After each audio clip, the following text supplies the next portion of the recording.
Reservoir level 881 అడుగులు అయితే 885 అడుగులు ఫుల్ రిజర్వాయర్ లెవెల్ అయితే ఆంధ్ర రాష్ట్ర పరిస్థితి ఏంటంటే 834 అడుగుల్లో మల్యాల దగ్గర ఒక చిన్న లిఫ్ట్ 0.33 టీఎంసీ 0.3 టీఎంసీ, ఇంకొక చిన్న లిఫ్ట్ 795 అడుగుల్లో ముచ్చుమర్రి దగ్గర ఇంకొక 0.33 టీఎంసీ, అంతే మన కెపాసిటీ.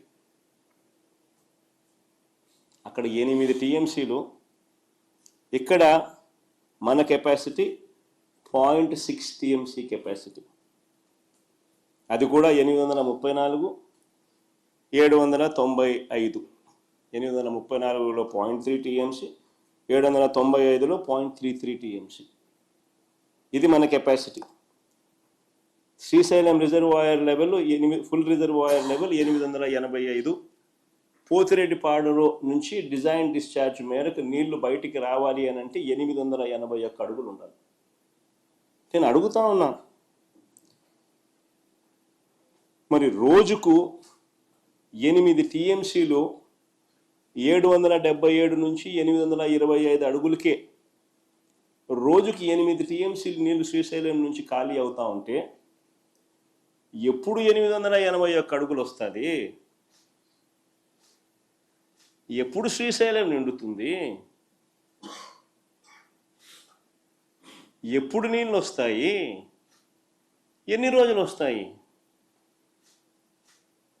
మరి కిందున్న రాయలసీమ అయితేనేమి, నెల్లూరు అయితేనేమి, ఈ ప్రాంతాల పరిస్థితి ఏమిటి? ఎప్పుడన్నా చంద్రబాబు నాయుడు అనే వ్యక్తి ముఖ్యమంత్రిగా ఉన్నాడు, చిత్తూరు జిల్లాలోనే పుట్టినాడు, కనీసం ఏ రోజన్నా ఆలోచన చేసినాడా పరిస్థితి ఏమిటి అని?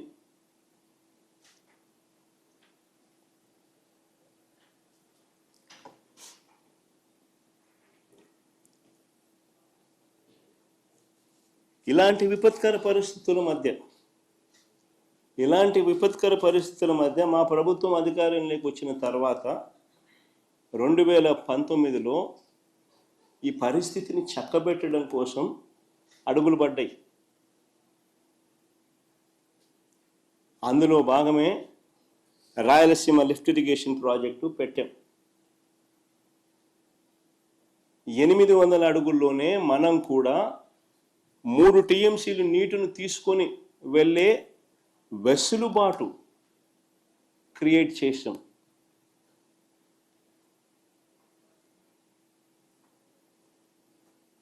మనం కూడా 800 అడుగుల్లో 3 టీఎంసీల రోజుకు 3 టీఎంసీల కెపాసిటీ నీటిని తీసుకెళ్లే వెసులుబాటును మనం కూడా రాయలసీమ లిఫ్ట్ ద్వారా క్రియేట్ చేసే కార్యక్రమానికి శ్రీకారం చుట్టాం.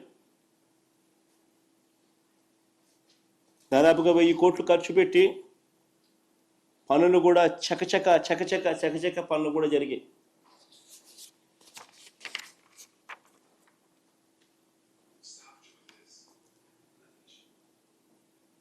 చంద్రబాబు నాయుడు గారు అనే వ్యక్తి మా ప్రభుత్వానికి పేరు వస్తుందని, ఈ ప్రాజెక్ట్ ఎక్కడ పూర్తవుతే ఎక్కడ జగన్కు మంచి పేరు వస్తుందేమో అని చంద్రబాబు నాయుడు గారు తన టీడీపీ కార్యకర్తల చేత దీన్ని అడ్డుకునే కార్యక్రమంలో భాగంగా కేసులు కూడా వేయించిన వ్యక్తి చంద్రబాబు నాయుడు. తెలుగుదేశం పార్టీ కార్యకర్తలు తెప్పించినాడు. అది తెలంగాణ నుంచి వాళ్ళు ఏపీలా చంద్రబాబు నాయుడు వేయించినాడు. ఆయన తెలుగుదేశం కార్యకర్తలు. ఎంత దుర్మార్గుడో ఈ మనిషి చూడండి.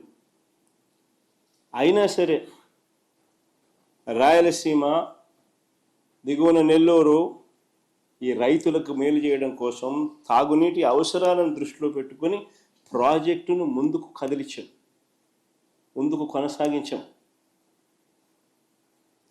ప్రభుత్వం మారిన తర్వాత దురదృష్టవశాత్తు నిజంగా ఈ ప్రాంతపు రైతన్నల దురదృష్టం ఏమిటి అంటే మా ప్రభుత్వం రాకపోవడం. మళ్ళీ ప్రభుత్వం మారిన తర్వాత ఈ ప్రాజెక్టుకు మళ్ళీ చంద్రగ్రహణం పట్టింది. రహస్య ఒప్పందం చేసుకుని రాష్ట్రానికి రాయలసీమకు తీరని అన్యాయం చేశాడు చంద్రబాబు నాయుడు. కేవలం జగన్కి ఎక్కడ క్రెడిట్ వస్తుందో అని చెప్పి.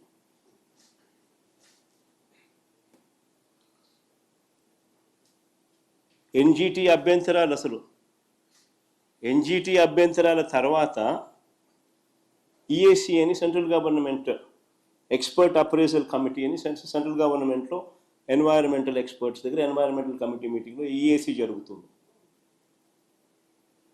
ఈఏసీ 3 డేట్స్, నవంబర్ 2024 ఒకసారి సమావేశమైంది, జనవరి మళ్ళీ 2 నెలల తర్వాత జనవరి 2025లో మళ్ళీ సమావేశమైంది, మళ్ళీ మూడోసారి ఫిబ్రవరి 27, 2025